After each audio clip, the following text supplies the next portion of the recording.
Great, thank you. I'm Matthias Ammon. I'm a research support librarian in the Arts Humanities, and I'm very pleased to be chairing this second session, which we call Further Than Privileged Universities.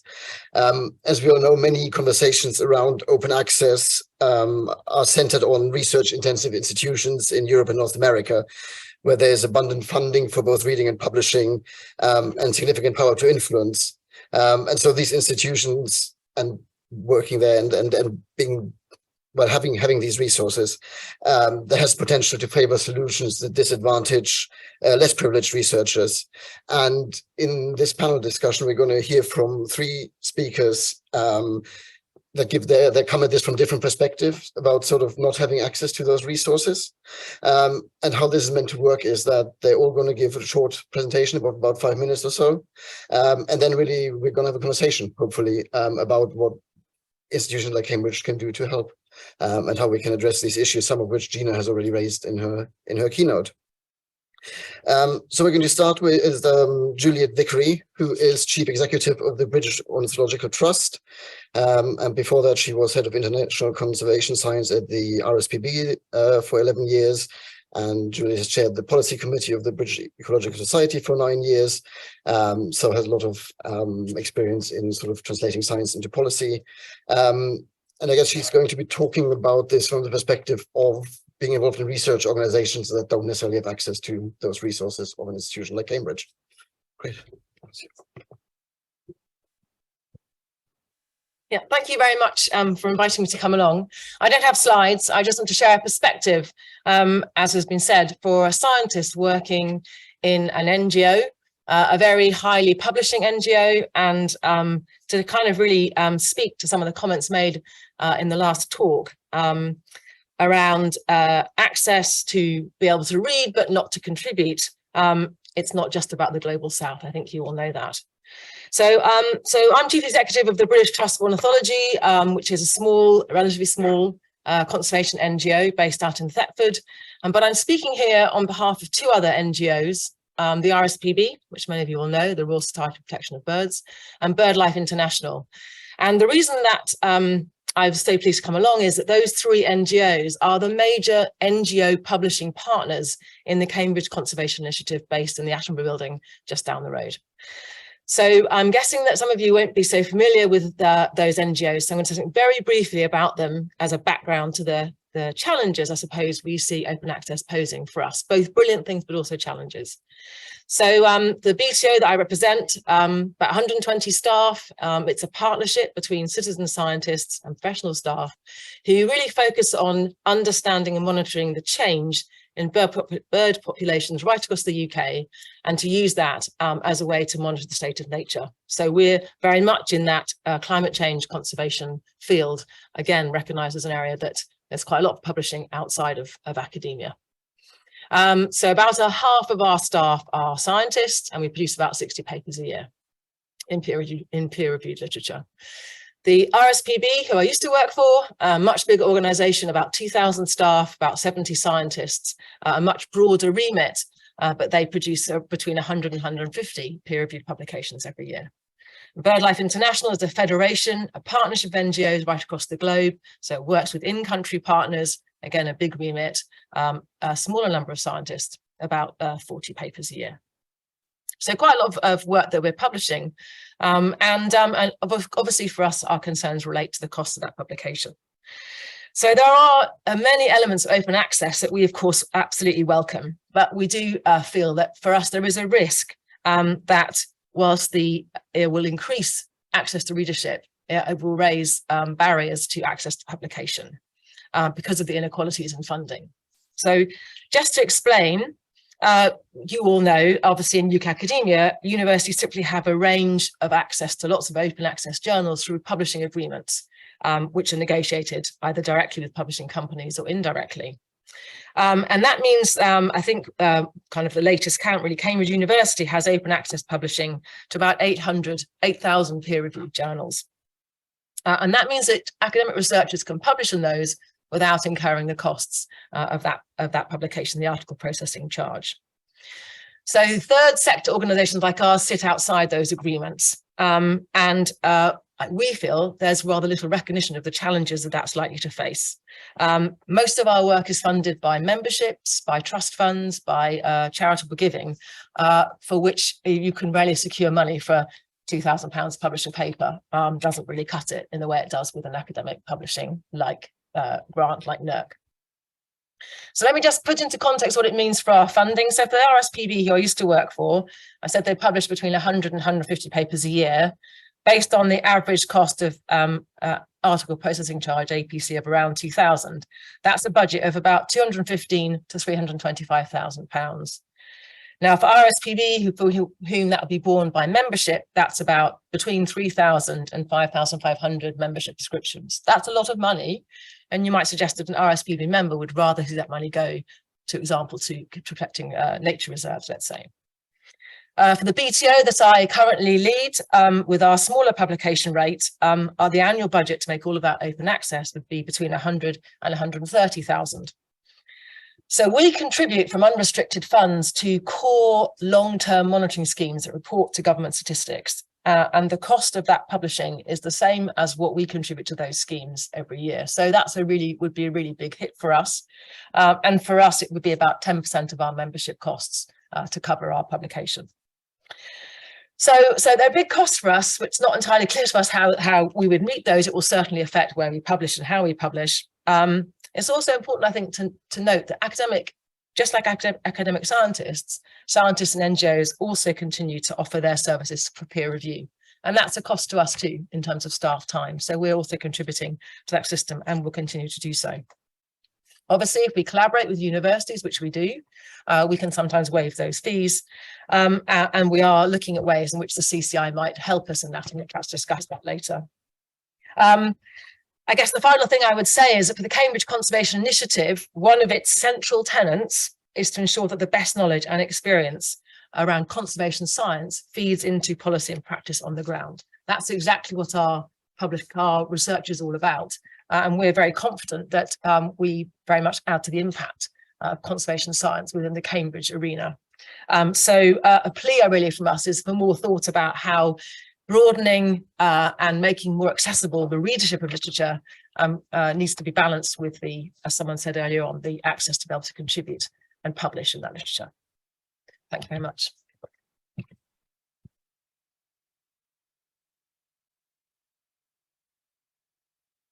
Great, thank you.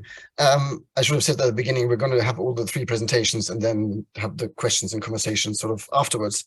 So our second speaker is Dr. Tabitha Mwangi, who is program manager at Cambridge Africa, and she has a background as a researcher in epidemiology, which I can never say.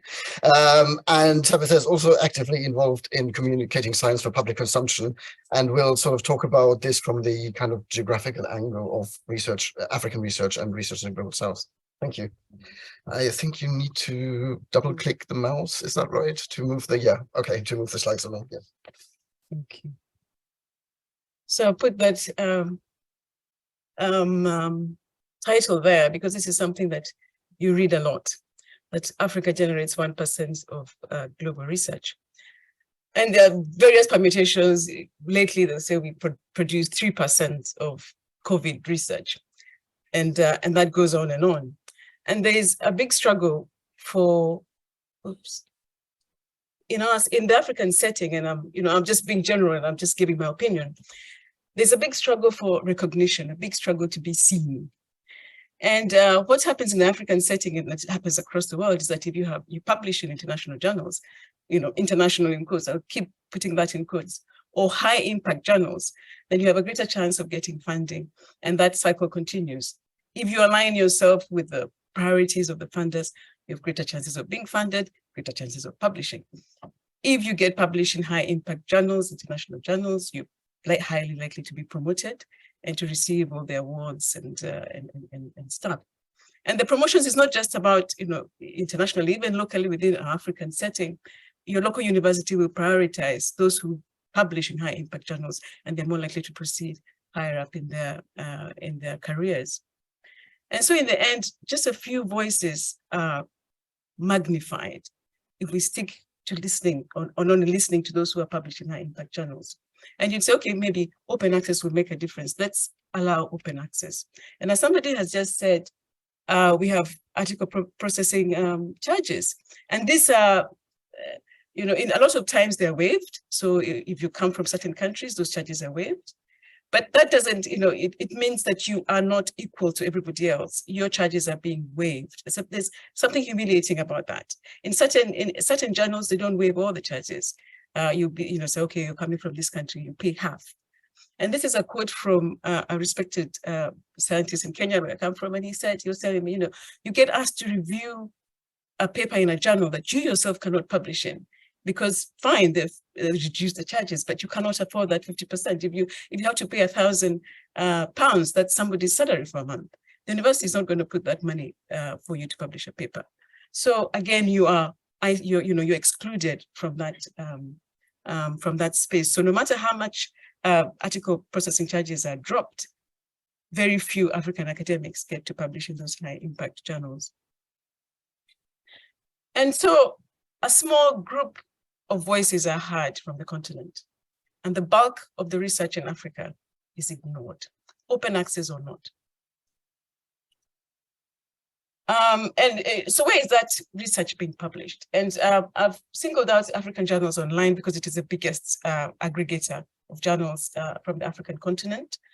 They're not publishers, they just aggregate papers, journals from across the continent. And at the moment, there are 642 journals within the African Journals Online, and 366 of those are open access. From data from last year, there have been 30 million downloads from African Journals Online, and most of the repeat users are from the African continent. So AJOL is doing what it wanted to do, which is mainly to promote African readership of African research, and that is happening. AJOL also has quality control system where it's not just any journal that gets accepted, they are graded. So you have 1 star, some don't have any stars, some will have 1 star, 2 stars, 3 stars. So when it comes to quality, nobody can say, oh, we're not sure about the quality. That is actually taken care of. And AJOL is quite busy. They're a very small group. They've got just 5 people, and they have hundreds of journals waiting to get into the system. And what AJOL does is that it mentors journal writers, editors in the continent in order for them to get to that level where they can get into this online journal, into this online platform. So the articles are there, and a lot of them are accessible freely. So when we ignore the bulk of the research coming from the African continent, what is that doing to science generally? And if you silence the majority of the voices, so we are hearing, there's some very loud, there's some people whose voice gets heard, but there's a huge majority we just don't listen to. So what happens? We miss out on very valuable knowledge. And in this era where we're going through a crisis, there can't be just a few people in the world who have the answers.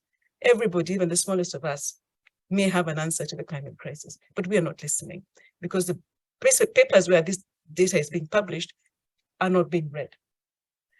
And so the local solutions to African problems, and Africa we know is going to bear the brunt of this crisis, are not listened to. And so we rehash old stories, we rehash old ideas, and we don't make progress because we're not listening to a variety of voices. And the next thing is a certain knowledge gains prominence. So a certain way of thinking gains prominence. If I am to get funding from a big deep-pocketed donor, I have to write in a certain way, I have to interpret my data in a certain way. And I know quantitative researchers will say, a p-value is a p-value, you can't interpret a p-value differently. But the issue is, what kind of risk factors are you collecting when you're collecting that quantitative data? It depends on how you feel and how you think. And that depends on how you look at the world. So although a p-value is a p-value, the way you've collected that data is different from the way someone else will collect that data. So we look at the world differently, and because we look at the world differently, we will interpret that data slightly differently. We'll collect that data in a slightly different way, even if it's quantitative, and if it's numbers that you can count. We're collecting that data differently because of how we think and how we process. But we have just certain ways being pushed, and there's always going to be a certain way in which data is collected, certain numbers of risk factors we're always collecting. And we said we collect certain risk factors over and over and over, and we're not considering other things that may actually be important. And then there is slower growth of Africa, such as Africa research is growing. It's growing stronger by the day. There's a lot of growth, there's a lot of improvement, and being a scientist now in Africa is a great thing. There's funding, there's lots of good things happening. But we are not growing our local writing, we're not growing our local journals, because prominence is given to publishing in these international high impact journals. So publishing in the continent is not being prized. And to be able to publish in these international journals, collaborating with the North is very important. And so our South-South collaborations are not very strong. And that doesn't help things. So if you look at a lot of science in Africa, it's very siloed. So you find so-and-so is collaborating with Harvard, so-and-so over there is collaborating with Cambridge, another one there is collaborating with Oxford, and these guys aren't talking to each other. And we rehash things, we rehash things because we're not talking to each other. And we're not growing collaborations, we're not thinking. And if those people in the South could sit together on one table, I'm sure it would make a big difference. But it's quite difficult to do that when you're siloed with the kind of collaborations you do. And you will do those collaborations because they'll build your career. If I collaborated so-and-so from Oxford, I get published in this journal, I'm going places. And that needs to change. And the last one, I just put resentment there, and I'm not going to discuss that. And you can interpret it however you want to interpret it. So back to that first slide. Africa generates 1% global research. And if you look at all those reviews looking at, Africa contributes, you'll find that it just looks at highly visible, mainly Northern journals. And the bulk of the data is ignored. And what we need to be thinking about is whose knowledge do we want to prioritize? Whose knowledge is important? Because if you don't listen to certain people, then what you're saying is that their knowledge is not important. Their knowledge doesn't make a difference. It doesn't matter. So, I mean, that's what I'll leave with you, is whose knowledge is of value. Thank you.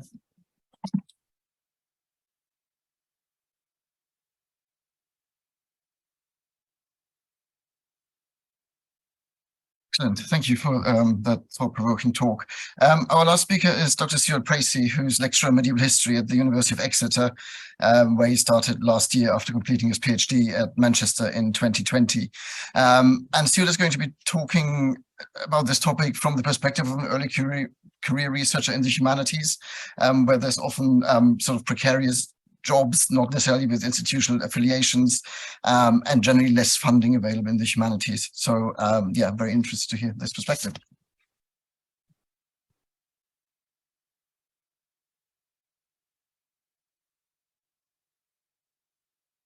Yeah, thank you, everyone. It's an absolute pleasure to be here. And it's kind of curious, actually, because obviously this is about kind of less privileged researchers. And I suppose in a very clear way, I am working at a Russell Group institution, and that is a privilege in and of itself, I suppose. But still, I'm going to try and give you a window into being, I suppose, a precarious ECR.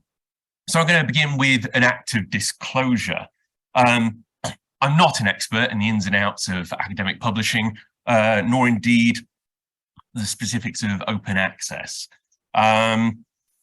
So really, I'm kind of here to act as a kind of a witness, to give a testimony of that experience. I'm currently employed as a full-time education and scholarship lecturer at the University of Exeter. So that is a teaching post, full-time teaching post, and that is renewed at the moment on a yearly basis. So there's no stability there. And because of that, I suppose I am well positioned to talk about my experiences, but also other ECRs who I've talked about as colleagues, talked with as colleagues, and how that kind of works within the United Kingdom. Like, I suppose, an increasing proportion of the academic body, this is a precarious position, right? That renewal on a yearly basis, though mine is much more secure, right? It has been renewed several years in a row. Precarity is, as I'm sure you're all aware, a significant and continuing facet of the higher education system in the UK. Though actually, curiously, I do believe, according to the latest HESA statistics, it has dropped slightly in the last year or two, maybe because of the pandemic rather than staff being actually upgraded to permanent contracts. So make that what you will, I suppose. So as a member of staff with a student-facing role, centered around teaching, I'm not included in the ref. So of course that means that there isn't any incentive for the university to make any research funds available for myself. After all, the research that I do isn't going to tangibly benefit the institution, right? There's no payoff. And that's understandable, right? I can see why they're not invested in that. It's not going to give any returns to them. I believe that isn't necessarily a standard approach for the entire kind of industry, but it is far from uncommon, having spoken to other colleagues.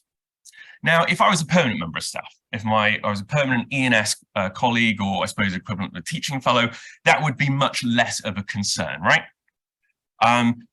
But for someone like me, who's still in this kind of early career role, one of the things I want to be able to offer in interviews to potential other E&R posts which have a research output as part of that post, it would be really handy for me to be able to offer a portfolio which includes open access works, whether that's articles and books, and hopefully openly accessible to a gold standard. Moreover, as I think our keynote already pointed out, that is going to boost citations, therefore raise my research portfolio, open up opportunities for networking, and therefore be invited to further kind of contributions, and it kind of snowballs, right? And of course, I suppose the whole aim of this entire program is ideally make it so that my research actually gets out there and does some good in the world and is actually more widely read. Now, it's a little bit more complicated because there are options that become available when you're within institution for long enough. We talked to our first speaker in this panel talked about those agreements that some universities have with other publishers. So sometimes I could, you know, if I'm lucky, publish with the journal, and then I'll kind of sail through the system, and the university will then make it openly accessible. Happy times. We're all very happy about that. But of course, that then limits the journals that I can target. And now there are open access journals which I could go straight towards. And I was talking to someone earlier this morning. And that is, of course, a wonderful initiative. But as I'm trying to build my portfolio, I need to aim for those top level journals, which are as well incredibly competitive. So, and, you know, obviously the double-blind peer review system does work, but there are still moments when the hierarchy plays a role in that through various kind of means. Obviously, I've got a relatively secure position, but for those people on 6-month contracts, 0-hour contracts, which there are still some academics on those situations, that isn't going to happen. Okay, a complete lack of stability precludes any of that becoming possible. And the situation is then again different for monographs. That's a kind of entirely separate route. And the last point, because we need to have time to have a conversation, is actually going to be thinking about the kind of the burden of the mental load and how that relates to time and funding. So obviously grant money can make open access a real possibility and is often a stipulation of that award. However, the lack of stability that permeates my existence and also the existence of other ECRs is that when we do have time to write those grant applications, it's always aiming for those 3-year grants, those 5-year grants. So those pots of money that would more likely enable open access work to be realizable, I don't simply have time to do that because all my efforts are focused in one very specific direction, those highly competitive awards. So the pressing reality of precarity forces ECRs to always forge towards the longer term, to those harder to acquire fellowships. And it's a challenging cycle that reinforces open access as a system working most effectively for those established researchers. And there's much more we could say, and hopefully that'll come out in the conversation. So thank you very much.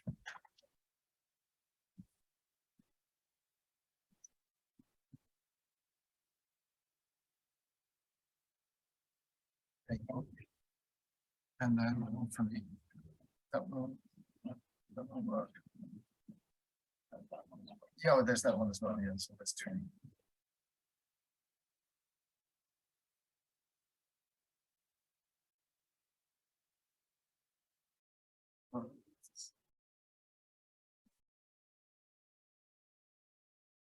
But I don't know if anyone has any questions, comments to start up Where's yes, I'll start at the front.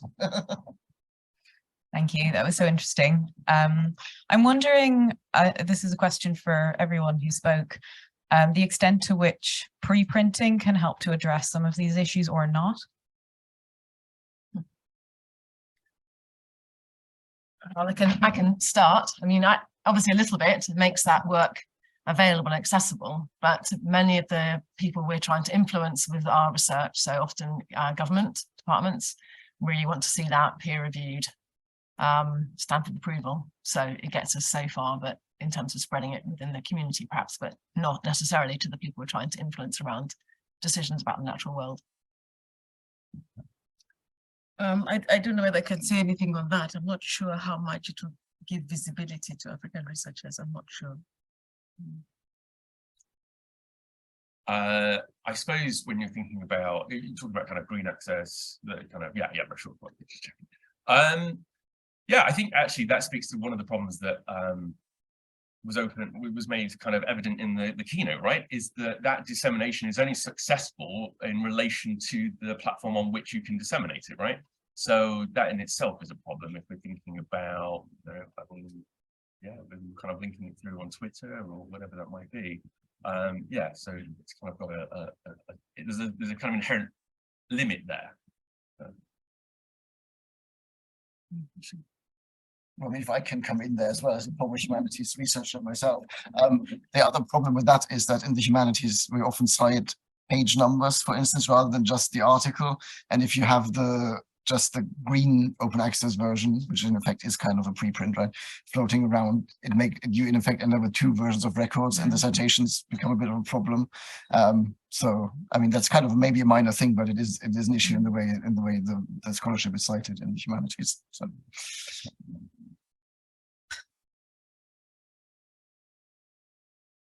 Sorry, Alex, easy question. We've got a question on the chat, which is, Dora seems to have a low number of signers in Africa. Is that something that needs to be improved to help with the more general quality and visibility issues? Can you just repeat the question? Dora seems to have a low number of signers in Africa. Is that something that needs to be improved to help with the more general quality and visibility issues?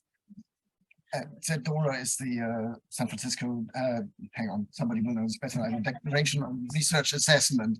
Yes, and I mean, I'm paraphrasing very broadly, but it basically means that the research should be judged just on its quality rather than on where it is published.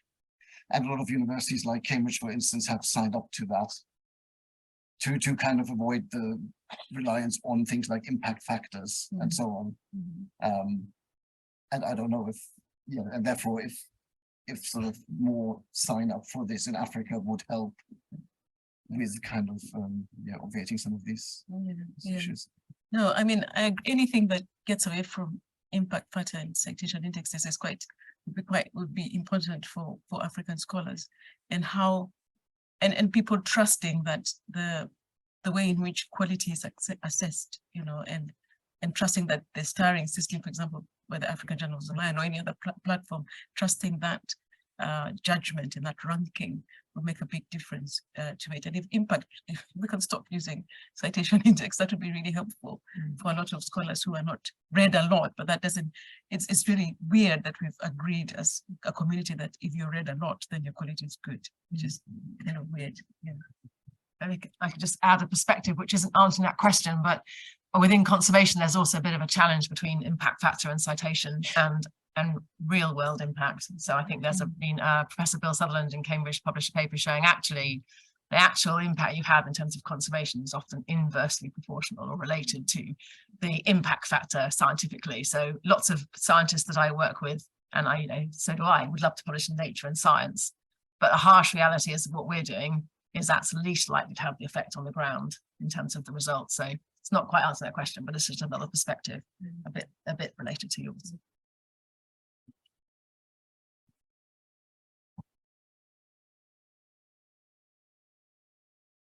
Thank you all for your presentations. I have a question, and I'm not sure that we're going to be able to answer it in the time available and so on, but the problem really is the whole publishing system and relying on publisher prestige as a metric for career progression, for academic rewards, for all of this, as opposed to the quality of the research.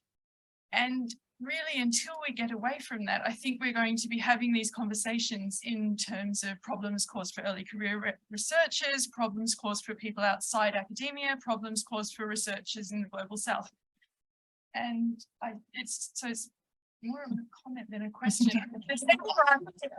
So the worst thing you can do in a conference, but does anyone really have any kind of comments on that, of how this can be addressed?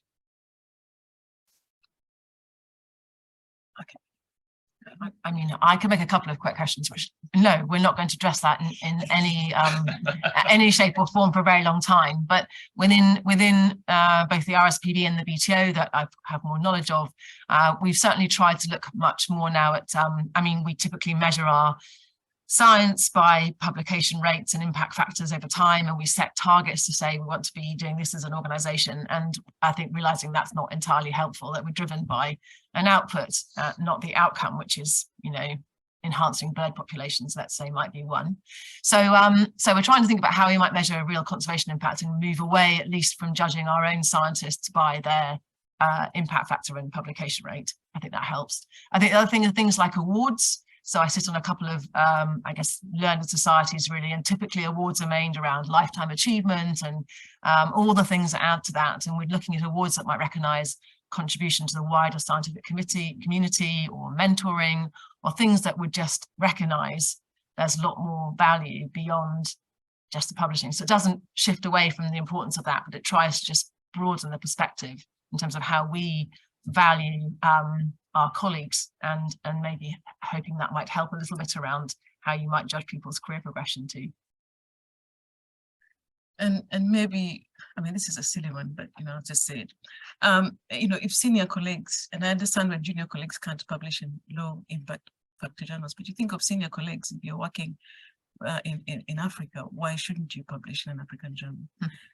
Especially if you're Professor so-and-so, so you build your stuff, you know, you're fine, you don't need, I guess you need funding, yes, true, but you build your name, so why can't you publish in an African Medical Journal, for example, instead of going to PLOS or something like that? I mean, I know PLOS doesn't access it, I don't have a problem with that, but it's just, you know, why can't we build, if we're collecting data samples from a place, why can't you publish there? I think this kind of leads me to an interesting kind of point that I hope is useful anyway, is thinking about there's a kind of opacity which pervades many of these systems, which, so for instance, thinking about how does open access actually work?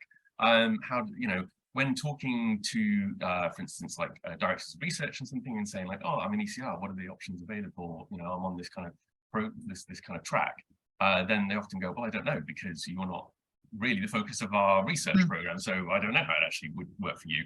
But the reason I kind of go to that is that actually a lot of those high impact journals aren't necessarily actually the most impactful ones, right? They're the ones that people remember from 10, 20 years ago being the most impactful journals.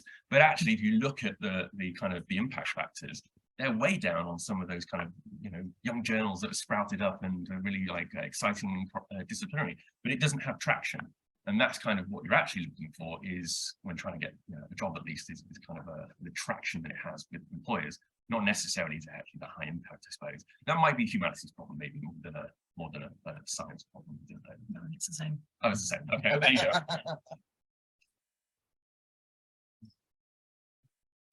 Oh, sure, okay.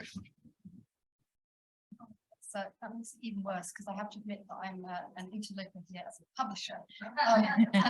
So I've got my bag ready to run out of I probably have about 43 questions, but at this point, I guess I'll limit it to an observation. So we're a small humanities social science based publisher, and I've been doing a lot of research over the last year on open access models that are sustainable for our communities that we serve and for us as a small publisher. And I guess my main comment is down with the APC, which I hope we are going to address in the next session. The second thing I've realized is that librarians are like the most radical people. And what we should really do is give all the money that's spent on APCs to librarians and allow them to distribute.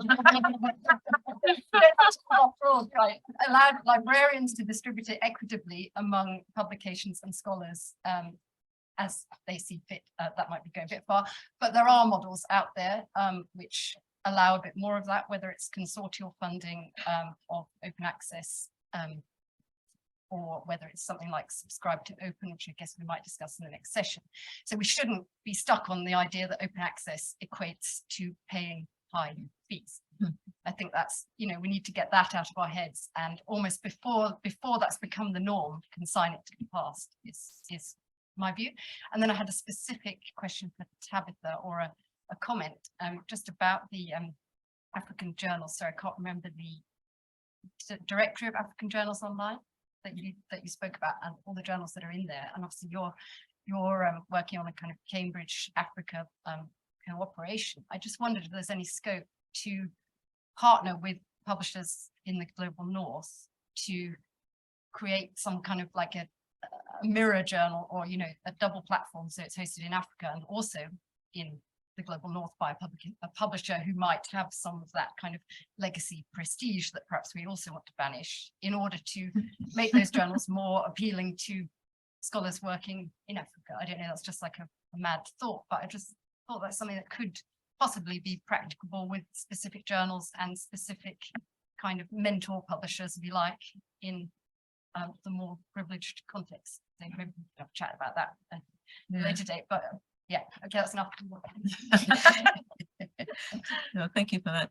I think the idea of you know, partnering with journals and editors and publishers and just kind of helping the growth of the journals in Africa would be great. And African Journals Online, yeah, it's the biggest, one of the biggest platform. But I would be wary of African Journals Online getting going, under another big thing, because I realize I shouldn't say that, sounds like really colonial. No. I know, no, yeah, no, that's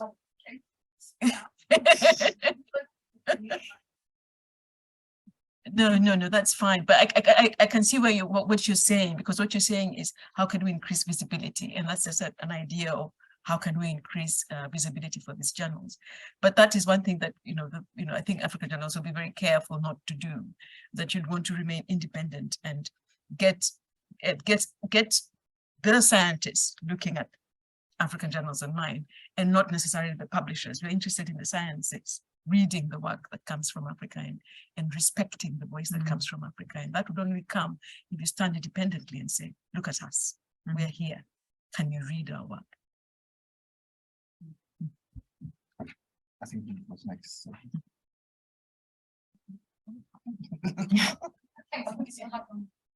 Oh no, I don't. So thank you so much. All of the perspectives are so interesting. My question is also for Tabitha, and it actually follows quite nicely from that last question, because I think we all have a responsibility here as well to make sure that when we do any research, we are soliciting what's out there from the broadest possible range of sources. And one of the issues, in my view, is that the two biggest paid for indexing databases that we use for bibliographic searches are both owned by these big global profit-making publishers, although there are other options out there. So a question for you, Tabitha, is for any of the researchers in this room who really want to take on board the fact that we have a responsibility that all the research is being read as appropriate to the research that's being done, where should they be looking to make sure that they're finding out? Is there an index that you recommend when it comes to doing literature reviews, for example, of African content? Are any of the databases better than others from your perspective? Sorry. That is a very hard question, and I don't think I'm suited to answer it, because I haven't looked at, very many databases. I know very well about African Journals Online. There's Open Research Africa. which funds, which publishes data from people who work with certain partners, but they can all publish freely online. There's another one, I've forgotten its name now, but there are some databases that are available, but the biggest is this one, and that's why I kind of talked about it, because it's the biggest. But I don't know enough to answer your question properly. Yeah.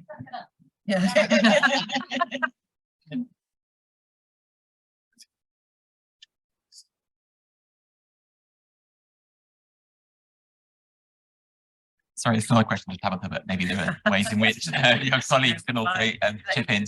It's about the infrastructures, which is what I'm talking about partly in the next session. But I'm just curious in relation to African journals online. So one problem is around visibility, potentially of the journals in that database. But something we've seen a lot in recent years in relation to online platforms, perhaps sometimes non-commercial online platforms, is that there is potentially a value in those, and then at some point, what often happens is these platforms get bought up by a large corporation, by a large publisher, and while the problem now might be visibility, I wouldn't be surprised if at some point somebody recognizes that there is a huge amount of potential value in that database. All that data, all that information has a tangible value, and I'm just wondering what your thoughts might be on any dangers around that platform then potentially being sort of, I suppose, sucked up into these kind of commercial profit streams, I suppose, and whether that's a danger. There might also be opportunities in that. So I'm just wondering if you had any thoughts on that.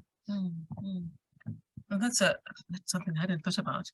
And Africa Journals Online is really tiny. They're just five people who are trying to bring all this data together and do all the rankings. So things do go quite slowly, and they're like a couple of hundreds of journals waiting to be ranked and to be absorbed into the system. So, and because they've got not that much funding, then they are, they're not they're in a good place now, but you don't know what the future brings. And so I hope they don't get swept up by somebody else, but they are small and they're not very, they don't have a lot of money. So I think some support would be good. So I hope they'll continue to have support, and I hope everybody will push for the country support. But I can't. There's no guarantee. Steve, I think this.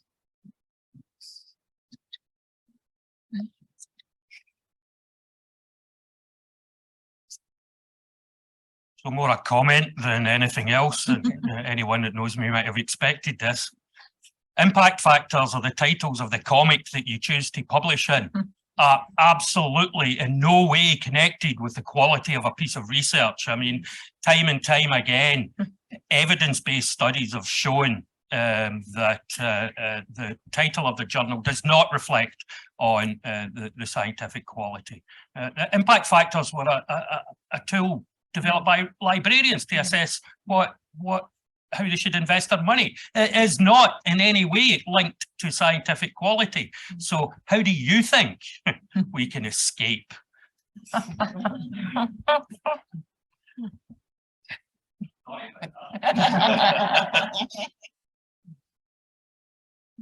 I don't have an answer for that. Juliet does, but I would say, perhaps fortunately or unfortunately, in my field and in the position I'm in, we're trying to be much clearer that we're much more interested in the actual impact of this work in conservation terms. So it doesn't mean that if someone spots a paper that they think they can pitch to nature, for a young scientist, I would encourage them, because ridiculous as that system is, it makes a big difference to them. But as an organization, we are definitely trying to celebrate and recognize the value of the work for our ultimate goal, which is conservation, rather than the impact factor of the journal. That's all I can say. But I think I agree.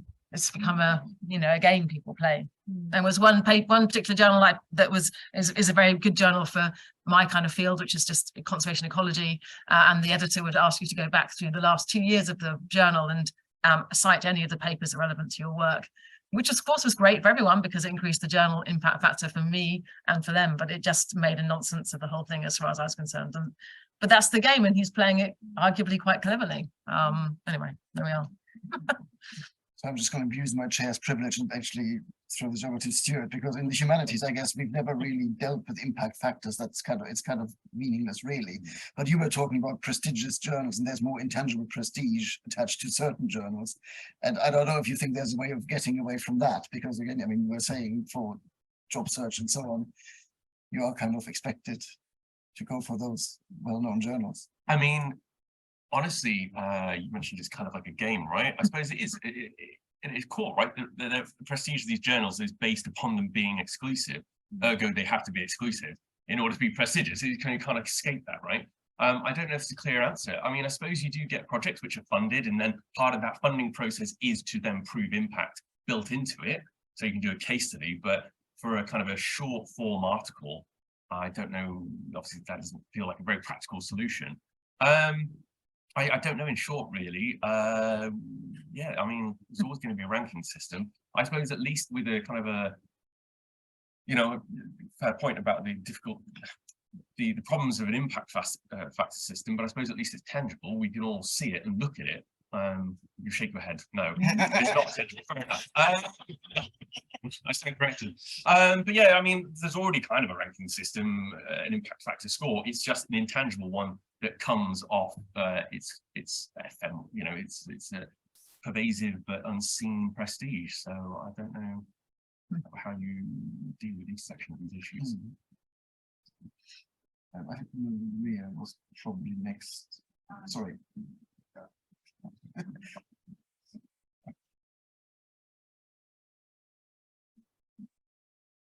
Hello, I have a question for Stuart. The discussion was mostly about journals, and my question is, what is the main challenge for ECRs, given most of them are on short-term contracts, to publish a monograph open access, even if it's a short-form manuscript, which could take a few years to accomplish? And what kind of solutions are there from their perspective? Yeah, so I mean, well, yeah. First problem. Are you going to have time to actually write that monograph? That's our first kind of port of call, because obviously, you know, most of your time is going to be teaching, right? So when do you actually have time to just unload that? You have to write it as fast as possible during the summer before you then have to start prepping for the term, or you try to juggle everything, and then something goes, which is going to be usually your personal life, right? What are you going to do? In terms of funding, it seems like there's much less options. So I've got one that is on the go with Cambridge University Press, and the process has been wonderful so far. But in terms of, you know, they're like, do you want to publish open access? It's like, yes, I do. Do you have funding? No, I don't. Okay, well, that's kind of the end of that conversation, isn't it, really?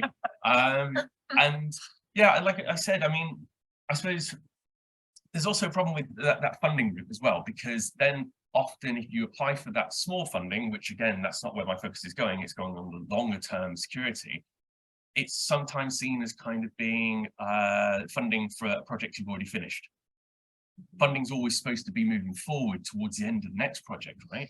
Whereas I'm sneaking in my old project, which doesn't have funding to complete. So it's like, well, there's no room for it, basically. The idea is that you're just going to have to do it on your own time, and that's the end of that, really. So in terms of options, again, maybe there are options that I've overlooked, but in you know, then you're spending another bit of that time that you don't have trying to find more options, which is again more kind of mental load outside of the actual contract that you're supposed to be servicing. And yeah, I mean, I simply don't know them, but it's also something that there isn't anyone to talk to about this, because that's not the focus of the institution. Understandably, it's not where their efforts are going. But trying to find someone to have that conversation with is very difficult, and I don't think there's kind of a central resource to make that accessible.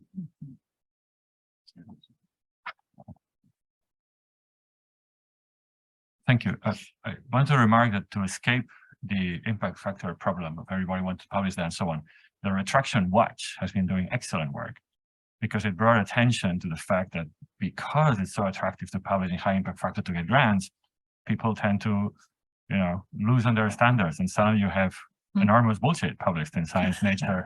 And yeah, it's true, like it's a huge amount. And that has to be publicized, you know, wide and open to force all these journals to disclose the reviews that they got for that paper and the editorial decision that was written for that paper. If they disclose that, suddenly they're accountable. So there, right.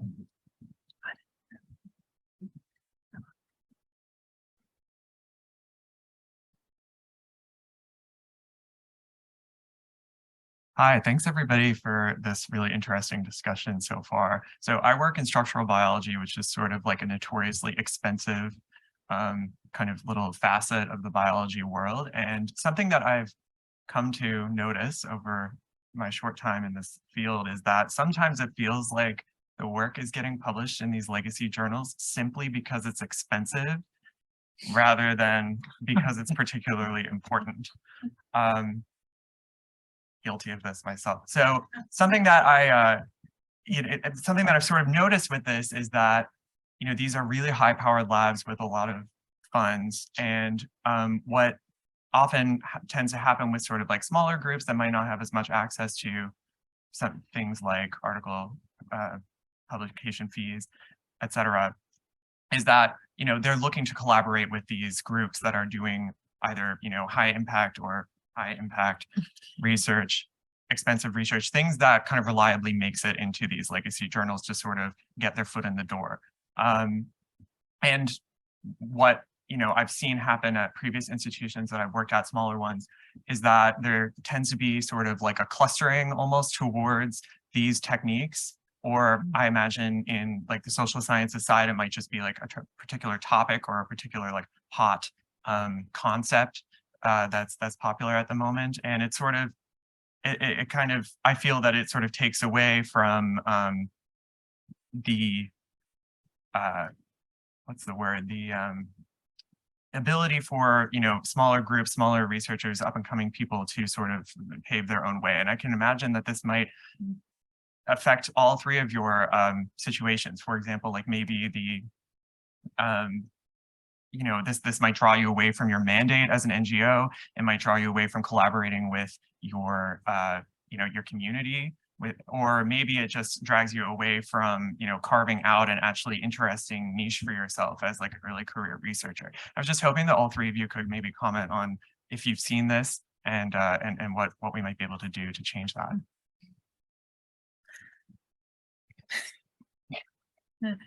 That's a very interesting point. For let's take the example of COVID, for example. There was a point in the last couple of years where about the only funding you could get for health was COVID, and everything else kind of just got swept away, and everybody was scrambling to just write something for COVID.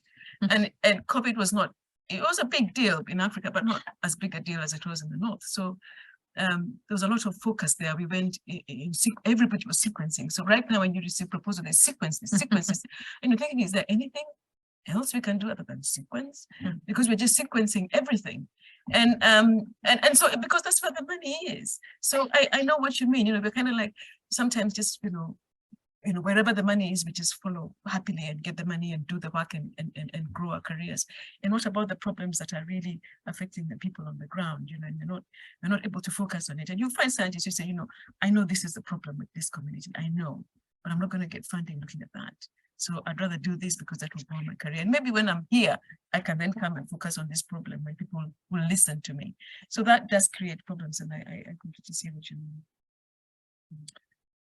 So just reflecting out while you were answering there, I think that maybe it's slightly different in a sort of mission-driven NGO. So we have a clear strategy around our own priorities, and that helps a little bit to control this sense of pursuing the kind of the money or the trendy idea, just because you have a strategy. And I guess one big difference for scientists in academia and scientists in NGO, which I often say to people applying for jobs, is that you have some freedom, but you have less. We have clear priorities as an organization, and that's what we'll be pursuing. But it takes a bit of effort, because there are academics we work with that are particularly successful around the kind of things you're talking about, think in a certain way, use our data in a certain way, and get money. It takes quite a lot of, what's the word? Well, I think you just have to be, as a group, you're saying that's not where we're going.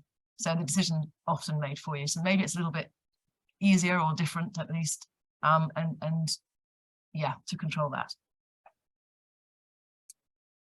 I was thinking about chasing the trend, right? That's kind of what we're thinking about. And I mean, the work I do isn't particularly fashionable. It's on the kind of peasants, and that hasn't been fashionable for a little while. But I suppose this is, I think this makes sense in what you're kind of posing, is that obviously, you know, one approach is you just sort of take, this is my mission, I'm just going to pursue it and I'll do what I can with that. In terms of the kind of arbitrariness of grant, for instance, awards, because obviously you have, you know, when you are looking at a grant, you have, you know, there's going to be some people that maybe aren't quite what you're looking for, but then you probably have like hundreds of people who are all brilliantly qualified, and it's kind of like trying to, you know, it's just a lottery at that point. And I think it's British Academy recently in their humanities awards, basically for the small grants went, you know what, it is a lottery actually. So we're just going to say anyone who kind of reaches this base mark, we're going to put them in a big group, and then we're just going to award it randomly. They've just accepted that it's a lottery. I mean, so I suppose in one way that's kind of frustrating, right? Because you're like, oh, wow, I craft this brilliant idea. But I suppose it just goes, hey, look, there's tons of brilliant researchers, and let's not hide the fact that we're kind of just throwing a dartboard after a certain point, you know, throwing a dartboard. I don't know if that's a viable solution, but it's a solution. Yes. Time for maybe 2 more questions. That's about 2 questions. Big one from the line, actually. That's, oh, it's not from my line, that's not.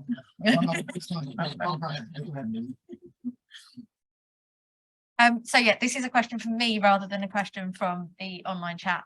And I realise this is a huge question, but I hope everyone can agree that there are costs involved in getting research published. So that money needs to come from somewhere. What are your thoughts on where that money should come from?